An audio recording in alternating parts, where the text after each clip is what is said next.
Hi friends, welcome to our channel.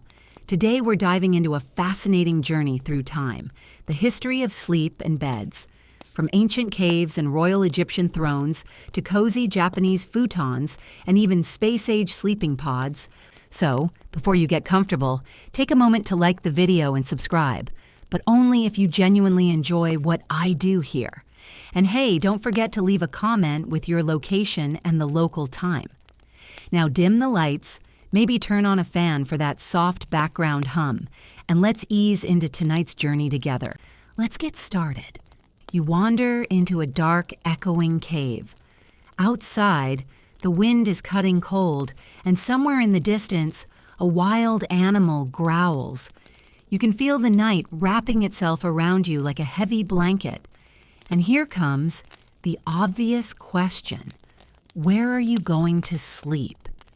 Back then, when survival meant sharp stones and raw firewood, sleep wasn't exactly a luxury. Picture it. No wooden frame, no fluffy pillow, no feather mattress. Just dirt, grass, and maybe an animal hide if you were lucky. And of course, one serious problem: let your guard down too much, and you probably won't survive this. To a time when humans were hunters and gatherers, chasing food by day and searching for safe shelter by night. Sleep wasn't optional. It was survival itself. Archaeologists say that around 200,000 years ago, early humans slept under rock shelters or inside caves. Their bedding was layered bundles of grass, leaves, and twigs. It wasn't luxurious, but it softened the hard stone beneath them and kept the cold of the ground at bay. You might wonder why they bothered setting all that up. After all, couldn't they just sprawl out on the ground? Well, the cold earth was harsh, and worse, creeping insects, venomous creatures, and damp air made direct floor sleeping a dangerous idea.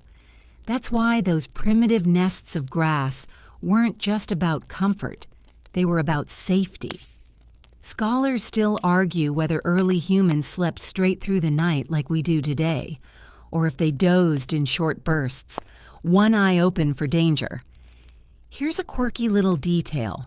Those ancient beds weren't exactly bug-free. Archaeological digs show that over time, lice and insects would infest the bedding so badly that people simply burned the nests to clear them out. Fire was the world's first and only 5-star cleaning service, but these crude little grass beds did more than keep the body warm. They gave the brain the rest it needed to survive, to memorize which berries were safe, and to hunt again at dawn. Sleep, even in a smoky, crowded cave, fueled the leap from survival to culture. Imagine lying there, on a pile of dead grass near the flickering fire. Around you, your tribe breathes in rhythm, some awake, some dozing. One person stokes the flames while another keeps an ear cocked for predators. Group sleep wasn't just instinct, it was strategy. Together, you stayed alive. And maybe in those long cave nights, dreams began. Nobody was analyzing them yet, but those flickers of images and half-stories in the brain may have been the raw material that turned into legends and myths later on. One more quirky scene for you. At some ancient sites in Africa, archaeologists found ashes mixed into bedding layers. Why? Because ashes created a barrier against bugs. In other words, DIY insect repellent, Stone Age style. So tonight, when you stretch your sheets and sink into your mattress, remember, your bed has an ancestor. A straight line runs from that scratchy grass pile in a cave to your cozy setup. The bed's changed, the materials changed, but the need, that nightly surrender to safety, has always been the same. Your eyelids grow heavier as you picture that fire-lit cave. Your breathing slows. In the end, a bed, no matter how primitive or high-tech, is just the same invitation. Close your eyes. drift away. The world can wait. Now your journey carries you into the blazing sun and sandy empire of ancient Egypt, where power wasn't just in pyramids and temples, but also in how you slept. Yes, here beds weren't simple. They were a statement. Picture stepping into a pharaoh's palace. In the center stands an elevated wooden bed frame, structured, angled, and raised off the floor. At this point in history, people decided sleep shouldn't be on the raw dirt anymore. It should be above it. Raised sleeping meant no cold ground, no crawling pests, and, let's be honest, a royal declaration that said, "I'm better than you." Everyday farmers still curled up on reed mats or straw layers spread on hard floors. But for the wealthy, the bed became the ultimate symbol of rank. Scholars still argue whether the elevated height was purely about comfort and cleanliness, or whether it was deliberately designed to separate the elite from the commoners below. Maybe both. These beds were wooden frames strung with leather strips, ropes, or woven reeds. Over that went cloth or animal skins. Structurally, they almost looked like an early cousin of the rope bed or charpoy, but design was everything. Their legs were carved into animal paws, lion claws, or mystical symbols. Imagine lying on a frame that literally stood on fierce golden lion paws. Here's a quirky twist. Many pharaohs took their beds to the grave. Archaeologists have uncovered tombs where entire bed frames, sometimes gilded or inlaid with ivory, were buried alongside the dead. To them, you needed a proper bed, not just for life, but also for the afterlife. Talk about deluxe funeral packages, and what about pillows? Well, prepare yourself. They weren't fluffy clouds. Egyptian pillows were hard headrests carved from wood, stone, or ivory. They were designed to keep the neck stiff, the head supported, and the sacred face elevated. Comfort? Probably low. Symbolism? Very high. Scholars still argue whether people actually rested well on these platforms or whether headrests were just ceremonial objects. Now imagine this. You're in a room lit by flickering oil lamps, the Nile's night breeze sneaking through, and you lie down on a bed raised proudly above the floor, wrapped in linens, head balanced on a carved block. In that moment, you aren't just sleeping. You're participating in a ritual, showing the world that even rest can be status. And sometimes, these beds weren't for sleep at all. Banquet scenes show people reclining on their beds or couches while eating, which means breakfast in bed.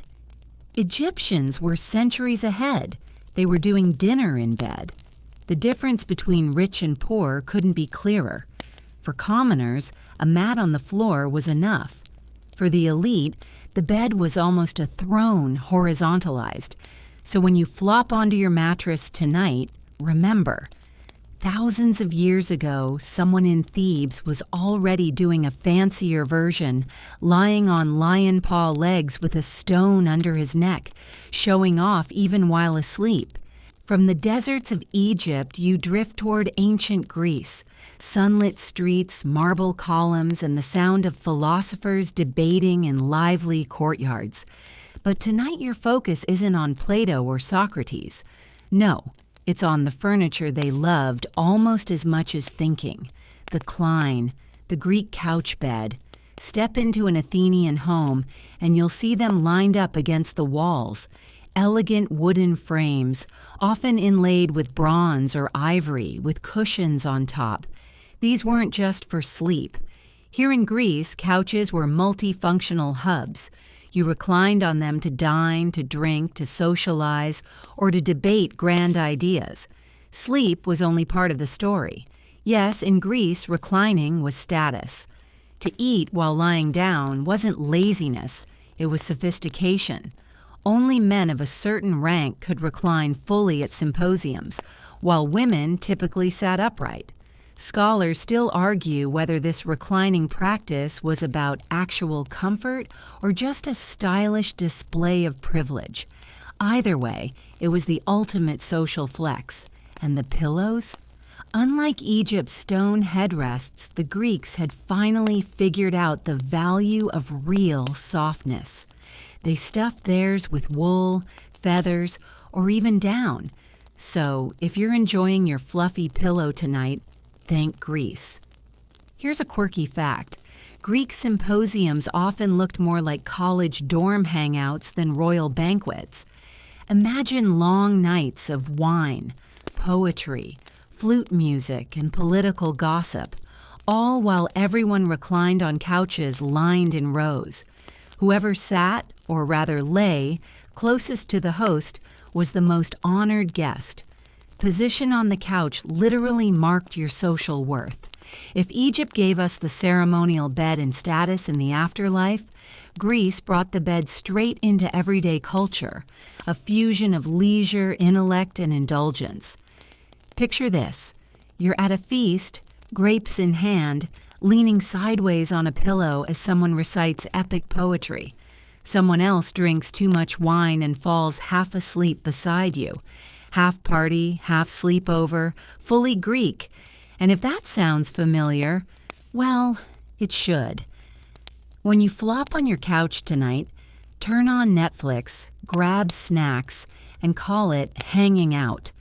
You're really just continuing a 2,500-year-old Greek tradition. Now you move from Athens to Rome, the empire that believed in upgrading everything: roads, aqueducts, politics, and yes, even beds. To the Romans, a bed wasn't just a place to sleep.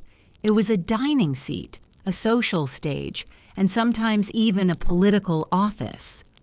Walk into a wealthy Roman house and you'll find the triclinium, the dining room named after the three couches, or lectii, arranged in a U shape around the table.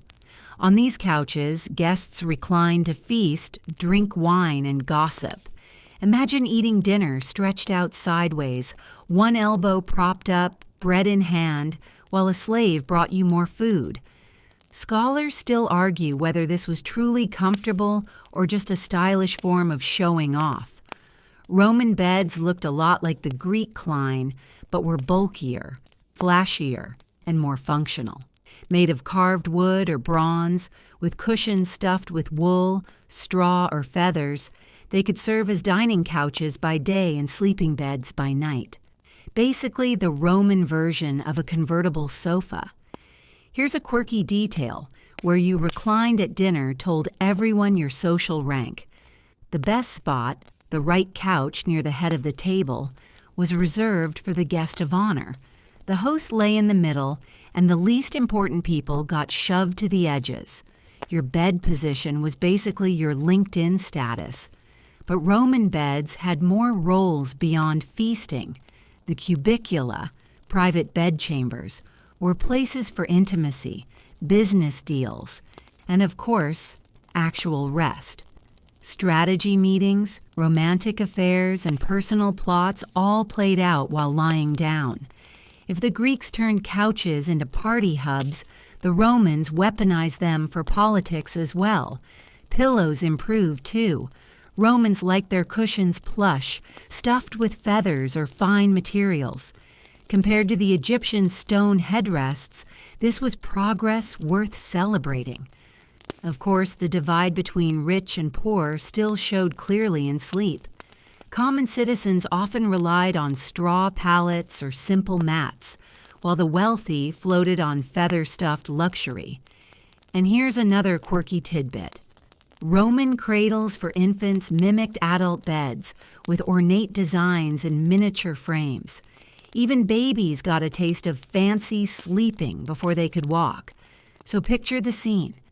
After sunset, lamps burning low, guests sprawled across couches, half drunk, half dozing, feasting and scheming at the same time. A bed wasn't just bedtime. It was the very center of Roman life. When you sink into your sofa bed at home, Flip on the TV, snack, and slowly nod off. You're closer to a Roman feast than you think. Only now, the politics involve fighting over the remote. Now you leave Rome's grand dining couches and step into medieval Europe, a world of castles, drafty stone walls, smoky hearths, and long winters. Here, beds took on a whole new purpose. They became fortresses of warmth, privacy, and even ceremony. Picture a peasant's cottage first. The floors are dirt, the air is damp, and in one corner lies a heap of straw covered with rough cloth. That was the bed, basic yet functional. Sometimes whole families burrowed together into one giant pile of hay. It wasn't luxurious, but it kept people warm enough to make it through the night. Scholars still argue whether this family pile was just a necessity or also a way to strengthen bonds within households. Now imagine the bedroom of a noble inside a castle. This is a very different scene. In the center stands a giant wooden frame bed, carved from oak, raised off the floor, and wrapped on all sides with thick curtains called canopies. The curtains weren't just for decoration, but for survival. They blocked icy drafts and gave the sleeper some much-needed privacy in those crowded halls. Inside, with heavy blankets of wool or fur, the bed almost felt like a private little room within the room. Step through the curtains and you were in a cocoon of heat and secrecy. Here's a quirky fact. Weddings and marriage rituals were often centered around the bed. Guests and family members would gather to watch the bride and groom climb into it because in medieval Europe, the bed itself symbolized the marriage contract. Forget flowers and cake. This was the actual proof of union. For peasants, though, privacy was a foreign concept. Families and even guests often slept together in one space, sometimes in lofts, above animals for warmth. Nobles, meanwhile, climbed into oversized canopy beds so tall they needed a stool to reach the mattress. Imagine needing stairs just to go to sleep. The bed also became a piece of art. Nobility carved their frames, embroidered their curtains, and made everything so ornate that the bed itself was a centerpiece of the household. Anyone who entered the room instantly saw the wealth displayed right there. Servants often slept nearby on smaller beds, or even straw piles in the same room, always at hand if the master needed them. So yes, technically there was privacy, but only within the little cloth boundaries of those bed curtains. What began as peasant straw piles evolved into nobles' majestic curtained sanctuaries. The medieval bed shifted from being just a sleep tool to a stage for rituals, intimacy, and prestige. So tonight, when you pull your comforter tight and feel cozy, remember that you're imitating a medieval noble snug inside a curtained canopy bed, minus the drafty stone castle and the lurking rats. Leaving the castles and canopies behind, you now step into the everyday homes of medieval and early modern Europe, where sleeping was rarely a solo activity. Here, beds weren't just furniture. They were crowded stages of family life and survival. Picture walking into a small wooden hut. There's one main room, maybe a fire flickering in the hearth. Against the wall lies a modest straw mattress or a heap of hay. Onto that pile, the whole family climbs. Parents, children, maybe even a servant or two.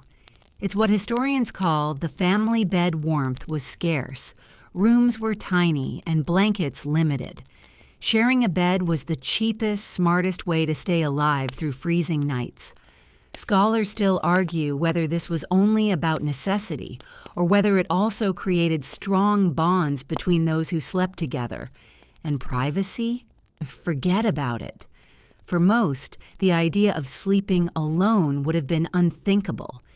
Even inns and hostels for travelers had shared arrangements. You'd walk in, pay for space, and end up rolling under the covers next to total strangers. Something like medieval Airbnb, but without the reviews or background checks. Here's a quirky fact. In some households, when guests stayed the night, the family simply moved over and made room in the bed. Imagine inviting a visitor over and saying, "Sure, climb in with us and the kids." For them, it was hospitality. For you, probably instant one-star rating. This habit of communal sleep shaped childhood too. Kids grew up surrounded by snoring parents, whispering siblings, and the bedtime stories or songs told in the dark. In many ways, bedtime storytelling itself emerged out of this clustered family sleeping style. Servants often slept in the same room as their masters, sometimes right on the floor, sometimes on small truckle beds pushed under the main bed. Even nobility lived with people sleeping close at hand. Again, safety, service, and warmth mattered more than any idea of me time. Scholars still debate whether this constant closeness enriched relationships or fueled more tension. But what's certain is that humans in this period viewed sleep as a collective act, not an individual one. A quirky twist is that for many, the shared bed wasn't just about sleep. It was the hub of gossip, prayer, and even negotiations. Someone's whispered story in the dark could travel across the mattress herd and be retold by morning. So next time you complain about sharing a hotel double bed with a friend, remember, things could be way tighter. Just ask your medieval ancestors, who spent their nights snuggled with family, strangers, and sometimes livestock nearby. From the crowded family beds of Europe, you now float eastward to Japan, a culture where sleep became an art of simplicity. Here, less was more, and space was treated with as much respect as silence. Step into a traditional Japanese home. The walls are thin, sliding panels made of wood and paper, shoji, and the floor is covered with woven tatami mats. No massive wooden beds, no raised platforms. Instead, at night, someone unrolls a neatly folded futon, a slim, padded mattress laid directly on the tatami. That's your bed. In the morning, it's folded back up and tucked neatly in the closet. The same room instantly turns back into a living space. Sleeping this way wasn't just about saving space, it was about philosophy. Clean lines, minimal clutter, flexible living. Scholars still argue whether this practice came about simply because Japanese homes were smaller or because it reflected a cultural preference for order and restraint. Here's a quirky fact. Futons weren't just convenient, they were also bug control masters.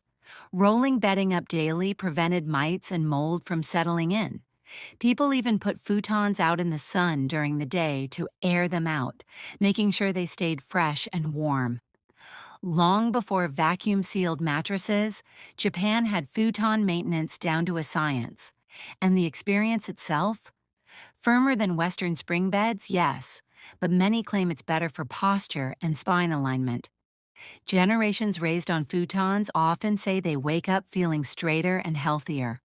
Others argue it's just what their bodies got used to. Scholars still debate whether the futon is truly a superior sleep surface or just cultural conditioning. Now imagine a family scene. 4 or 5 futons unrolled across one tatami room. Everyone takes their place side by side. The room quiets, lanterns dim, and the floor becomes a sea of neatly aligned bedding. In the morning, it all disappears again, folded crisply until night returns. The same 4 walls are magically a dining space, a study, and once again, a bedroom. This was more than efficiency. It was a way of syncing daily rhythm with environment. A room wasn't just for sleeping, it transformed with you. It's minimal, disciplined, and deeply practical. So when you complain about your partner taking up too much mattress space, remember? Japanese families learned to roll up, reset, and share the floor every morning and night. Their secret? The bed comes and goes like clockwork. From Japan's minimal futons, you now move deeper into Asia, into the vast and varied lands of China, where winters in the north could cut through bone. Here, people invented one of the most fascinating sleeping systems in history, the Kang bed. Picture this. Outside, snow drifts down onto tiled rooftops. Inside, you see a wide, raised platform of brick or clay, the Kang. It looks like part of the floor, but it's hollow, with channels running underneath. Those channels carry heat from the household stove or fire, warming the entire bed from below. Imagine lying down on a brick floor that radiates gentle heat all night long. Instant heated blanket 2,000 years early. The Kong wasn't just a bed, it was the living room, dinner table, play area, and social center of the home. During the day, people sat on it to talk, eat, or work. At night, blankets were spread out, and families curled up together to sleep. Scholars still argue whether the Kong was designed purely out of necessity for warmth or if it was meant to embody China's sense of communal life. And here's a quirky fact. Sometimes weddings and family ceremonies took place right on the Kang. Yes, the same platform that children played on in the afternoon could also become the site of a marriage ritual that evening. Privacy wasn't the point. Togetherness was. At its core, the Kang bed was multifunctional survival. In small houses, space was limited. Why have separate furniture for dining, sitting, and sleeping when one heated platform could do it all? It was practical, it was efficient, and in cold winters, it was a lifesaver. Imagine crawling onto that heated surface after a freezing day, pulling thick cotton quilts over you. Outside, the night air burns with frost, but inside, the whole family clusters in warm pockets, the bricks radiating comfort through the blankets. Travelers from other regions wrote about the Kang with amazement. Compared to straw on the floor or a drafty wooden frame, a heated communal platform seemed almost futuristic. And honestly, in some ways, it still does. Another quirky twist, Kang beds often had storage space underneath or around them.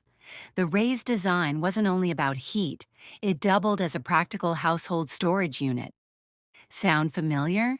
Today's underbed drawers owe a little debt to ancient China, so the next time you adjust your thermostat or switch on an electric blanket, remember. People in northern China had the same luxury centuries ago. No plugs, no wires, just fire and ingenuity. Leaving the glowing heat of China's Kang, your path brings you to the Indian subcontinent, where summers are long, nights can be humid and hot, and sleep has to adapt to the climate. Here the solution was brilliantly simple. The charpoy. Picture a courtyard at dusk in a village. A wooden or bamboo frame stretches across, and over it crisscross ropes are tightly woven. That's it. No bulky mattress, no ornate carving, just air flowing freely up through the bottom as you lie down. In the middle of a sweltering night, that ventilation feels like heaven itself. The charpoy wasn't just a bed, it was the centerpiece of daily life. In the daytime, elders gathered on it to smoke, chat, or hold village meetings. Kids hid beneath it while playing. And at night, it transformed into the family's bed. Scholars still argue whether the charpoy was born solely out of necessity in hot climates, or if it also reflected South Asia's culture of multi-purpose, outdoor living. And here's a quirky fact. The weaving of ropes itself became a craft tradition. People took pride in how tightly, neatly, or decoratively they lashed the ropes. A firm, well-made charpoy meant status. If your ropes sagged loose, people joked that you were half asleep already. In summer, families dragged their charpoys out to rooftops and courtyards, lying down under the star-speckled sky. The breeze passed up through the bed, the Milky Way glowed overhead, and the entire village could be seen stretched out under the heavens like one giant outdoor bedroom. Who needs air conditioning when the whole cosmos is your ceiling? Another thing, charpoys were lightweight and portable. You could pick one up and carry it to another room, into the fields, or onto a rooftop. It wasn't just a bed, it was mobile furniture centuries before IKEA thought of it. Scholars note that this style of sleeping shaped family dynamics. Because the charpoy was communal, it often held multiple family members together. It blurred the line between furniture, social space, and intimacy. And quirky as it sounds, the charpoy still survives. Even today, in many Indian, Pakistani, and Bangladeshi villages, rope beds are the default choice. Cheap, breathable, repairable, and perfectly suited to the climate. So tonight, when you stretch out on your thick foam mattress, imagine lying beneath an open sky, a faint breeze slipping between ropes beneath your back. You're not just in bed, you're in dialogue with the wind, stars, and centuries of tradition. From India's airy rope charpoy, you now arrive in Renaissance Europe, a world bursting with art, discovery, and luxury. And yes, even the way people slept became a reflection of beauty and status. Step into a wealthy merchant's or noble's bedroom during this era. There's a massive wooden bed, carved in intricate detail, standing like a centerpiece. On top lies a thick mattress, stuffed not just with hay, but with wool, straw, or, if you were lucky, down feathers. The humble straw piles of peasants were long gone. This was a bed that could make you believe you were lying on the clouds. The real star of the Renaissance bed, though, was the pillow. Egyptians had stone slabs, Greeks had wool-filled cushions, but now, downy, ornate pillows were stacked in decorative piles. And here's the quirky part. Many of those pillows weren't even used for sleeping. They were just for show. Guests might come into your chamber and think, wow, so many pillows. But before actually lying down, you'd have to toss half of them off the bed. Scholars still argue whether this trend was comfort-driven or simply a new form of Renaissance display culture. The drapery also became a canvas for art. Silk covers, velvet curtains, embroidered spreads, and ornate canopies turned beds into elaborate symbols of wealth. A noble's bed wasn't just furniture. It was a statement piece, a personal stage, something you literally showcased as though your entire lifestyle was stitched into its fabric. And here's another quirky reality. Beds were so massive and heavy that moving them was nearly impossible. If nobles traveled, they often brought along their own feather pillows or even portable bedding, since hauling an entire carved oak frame wasn't exactly convenient. The portable pillow may have been the ancestor of your modern travel pillow. Renaissance beds also reflected the rise of literacy and leisure.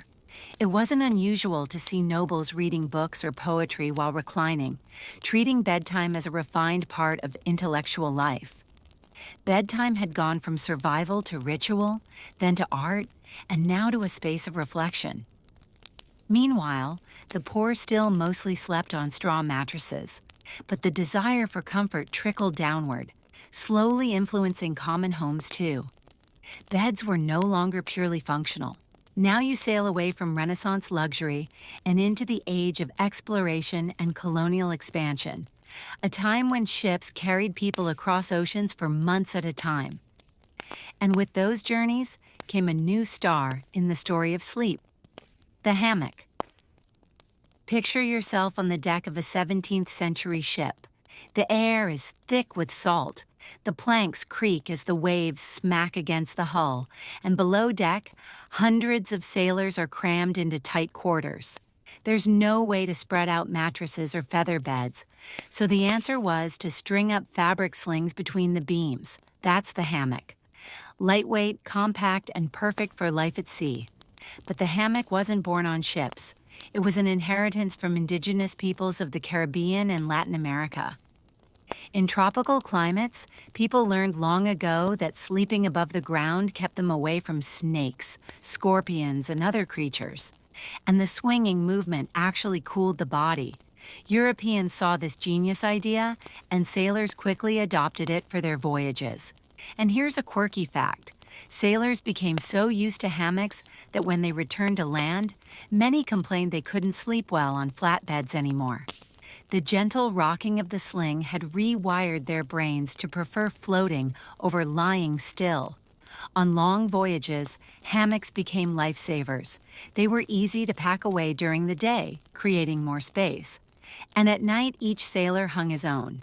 A ship might carry hundreds of men, each sleeping tightly packed yet comfortably suspended. Compared to crashing into one another on straw mats, the hammock felt like luxury. Colonists carried hammocks ashore too.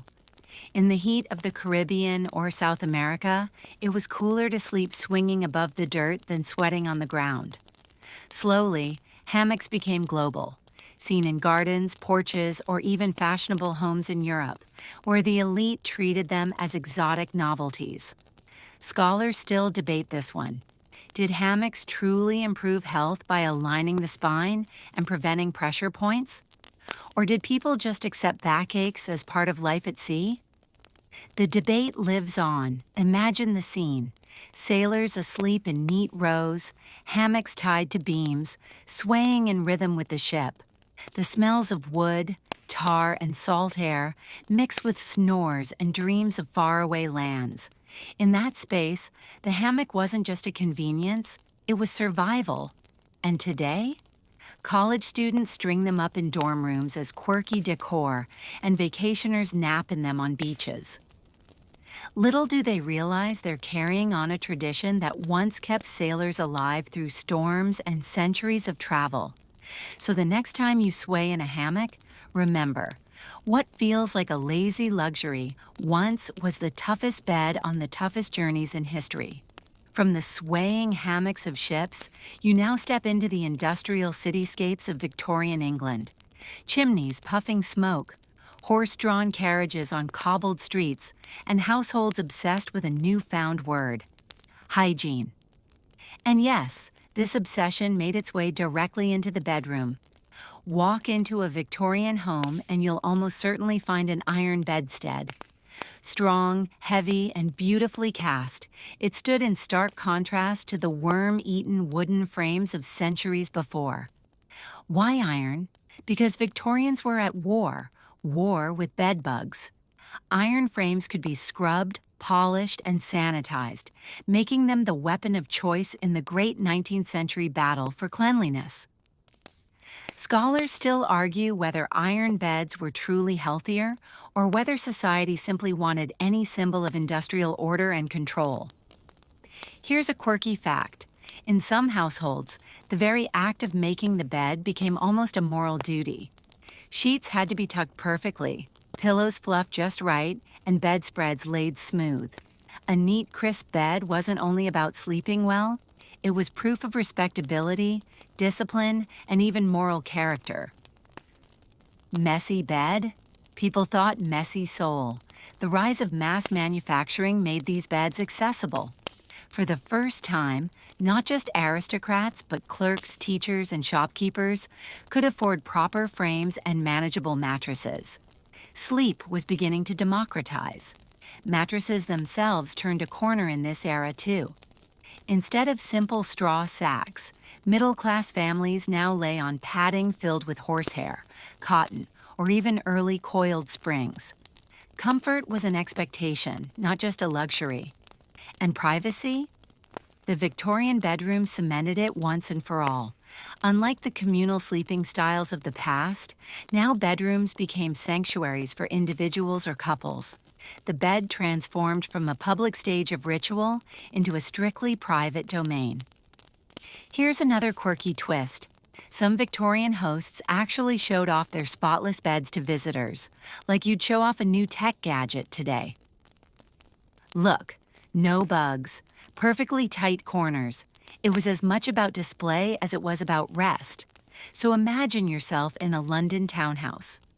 Outside, factories rumble and fog rolls down the streets. Inside, you retreat to your iron bed, a cold but sturdy frame, topped with orderly bedding, checked daily for intruders like lice or fleas. Snug beneath wool blankets, you fall asleep in the belief that order, discipline and cleanliness aren't only virtues for society, but virtues for your sleep. And tonight, when you argue with yourself over whether to make your bed in the morning, just remember, for a Victorian, leaving it messy wasn't laziness. It was practically a sin. Leaving behind the disciplined iron beds of the Victorian era, you now enter the 20th century, a time when sleep technology took a giant leap forward. Welcome to the modern mattress revolution. Imagine a bed where the mattress springs to life, literally. The late 19th and early 20th centuries ushered in the widespread use of coil spring mattresses. Suddenly, beds were bouncy, responsive, and offered much better support than the flat piles of straw or wool that came before. The mattress cradled your body and then bounced back up, almost like a trampoline. Scholars still debate if this springiness was truly more comfortable or just a novelty that made sleep feel different. Despite early skepticism, some warnings even joked about springs poking sleepers. Spring mattresses caught on quickly. Their durability and cleanliness made them the bed of choice for many. As the century progressed, new materials entered the scene: latex, foam, and eventually the groundbreaking memory foam, a NASA invention in the 1960s initially designed to support astronauts during launch. Memory foam remembers your body's shape, providing custom support and cushioning. It changed sleep forever. Now, comfort became king. Mattress companies competed fiercely to outdo each other with the softest, most supportive, and most durable designs. Sleep became a mass market industry. Think about this quirky fact. Early mattress commercials showed families jumping on beds, spilling glasses of water to prove durability. The bounce test became a hallmark feature, and mattress ads often promised to solve everything from back pain to restless nights. Meanwhile, debates exploded around mattress firmness. Is a soft mattress better for your health, or is a firm mattress crucial for spinal alignment? Experts still disagree, making mattress choice as personal and controversial today as it was 100 years ago. By the mid-20th century, what was once an affordable luxury trickled down to the masses. Townsfolk, city dwellers, and farmers all acquired their own versions of these new beds. Sleep wasn't only a matter of survival or status anymore. It had become a pursuit of well-being and rest as a right. So next time you test a mattress by pressing your hand or taking a nap in a store, remember, you're participating in a revolution that transforms sleep from simple necessity into a science and a billion-dollar industry. Moving beyond modern foam and coil beds, you enter the futuristic world of space-age sleeping, where gravity is practically optional and traditional beds don't exist. Picture yourself aboard a space shuttle, floating weightlessly in the closed environment of the cabin. No floor, no ceiling, no solid ground to rest on. So how do astronauts sleep? Their solution: sleeping pods and sleeping bags attached securely to walls or ceilings. They strap themselves inside to avoid drifting off and bumping into equipment or fellow astronauts. While it might sound cozy, the reality can be strange. Some early astronauts joked about their fear of sleep because they felt awkward being zipped into a confined bag, tethered against the walls of a flying tin can. It took time to adjust to the sensation of floating while trying to relax. NASA and other space agencies later developed private, compact sleep cubicles. These include temperature control, ventilation, and even personal photos to remind astronauts of home, creating a tiny bedroom in the vast void of space. There's no sleep surface to mold to your body here. Instead, your body floats and you rely on your straps to hold you still. Surprisingly, some astronauts report that their sleeping posture feels better in zero gravity, free from pressure points and spinal strain. Scientists continue to study how long stays in space alter circadian rhythms and sleep cycles. With weeks or months spent without sunrise or sunset cues, astronauts' bodies sometimes get confused, shifting sleeping patterns unpredictably. So compared to a lion pod royal bed or a cushy Renaissance feather mattress, space beds strip things down to the essentials. Just you, tethered, floating, trying desperately to close your eyes in microgravity. Imagine drifting off in your pod, weightless and silent, your breathing the only sound in the vastness. Good night, Houston takes on a whole new meaning here. And if future space tourism gets off the ground, you might find yourself in a similar floating sack, drifting among the stars. Your journey through sleep, from earthbound grass piles to cosmic podnapper, will feel complete. Returning from the weightless pods of space, you step into the near future, a world where beds aren't just places to sleep, but smart machines designed to optimize every moment of rest. Imagine a bedroom with a smart bed that adjusts to your every move. Sensors read your body's position, your breathing, even your heart rate. When you turn in the night, the mattress softens or firms to support you perfectly. When the room gets too warm, hidden cooling systems kick in to keep you comfortable. It's as if an invisible butler manages your sleep without a word. Scholars still debate whether this high-tech comfort truly improves sleep or just makes us dependent on devices. Regardless, sleep today has become a curated experience, tailored, personalized, and data-driven. Here's a quirky fact. Some mattress manufacturers now produce dual-zone beds with separate temperature controls on each side. So if you like it warm and your partner likes it cold, your bed can handle both without fuss, a feat medieval families sharing one bed could barely dream of. Imagine waking up to gentle vibrations from your bed instead of a loud alarm, or falling asleep as the mattress subtly rocks you to a deeper rest.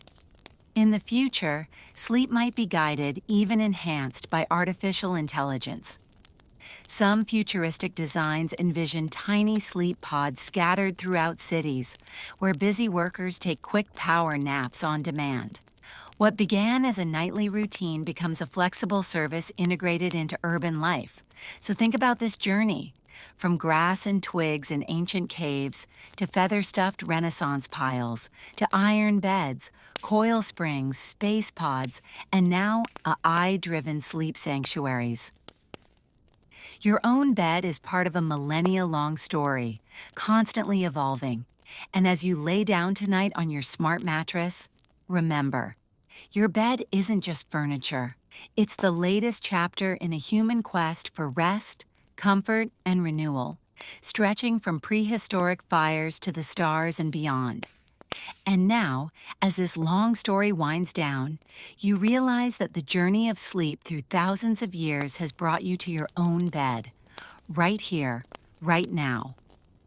Your mind still holds the image of a cave lined with grass, the royal beds of ancient Egypt, the reclining couches of Greece, the warm Kang platforms of China, the airy charpoys of India, and even the floating hammocks on sailing ships. Every culture taught you one simple truth. Sleep isn't just shutting your eyes, it's living a whole way of life. Your breathing slows, the room grows softer around you. You think about your own bed, whether it's a simple mattress, a plush memory foam, or a weighted blanket wrapped tight. No matter its shape or form, it's your sanctuary. Outside, quiet whispers of the world continue, but inside, peace settles. The soft hum of a fan, the distant sound of life, and your own steady heartbeat create a lullaby. Close your eyes now. Let your muscles relax and your thoughts fade. You are part of this ancient tradition, millions before you, sleeping, dreaming, resting. Tonight, as every night, the world pauses just for you. And in this pause, you find renewal, comfort, and peace. Sleep well and wake refreshed. Sweet dreams.